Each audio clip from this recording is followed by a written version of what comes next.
Des chiens, des ânes et des militaires, seule trace de vie dans Miranshah.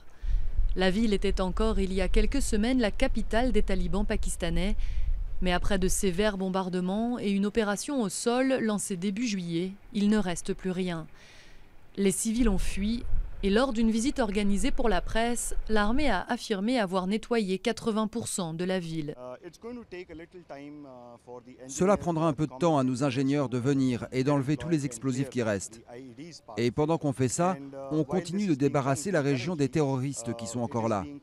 Nous espérons que dans quelques jours, ce sera à 100% nettoyé.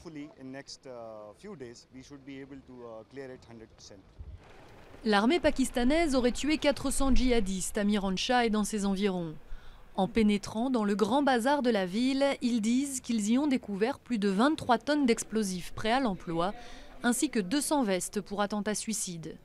Dans une maison, ils auraient même découvert un centre de recrutement pour futurs kamikazes.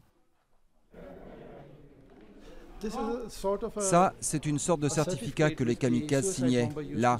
Et la photo était prise ici. Il y avait des clauses et des conditions qu'ils devaient signer et respecter. Ces certificats sont là, sur la table. Miranshah était, en tant que capitale du Nord-Waziristan, une ville tribale, dans laquelle les institutions pakistanaises n'avaient presque pas d'impact. Ici, les talibans régnaient en maître à 2 pas des montagnes afghanes. Dans certaines maisons de Miranshah, l'armée affirme que des armes et des explosifs étaient produits en masse. Je pense que tout ceci ressemble à une économie parallèle terroriste. Vous savez, c'était toute une chaîne de production qu'on trouvait ici dans la ville. Vous pouviez trouver un magasin d'explosifs, un magasin qui vendait des mèches, et une troisième boutique dans laquelle il y avait les détonateurs.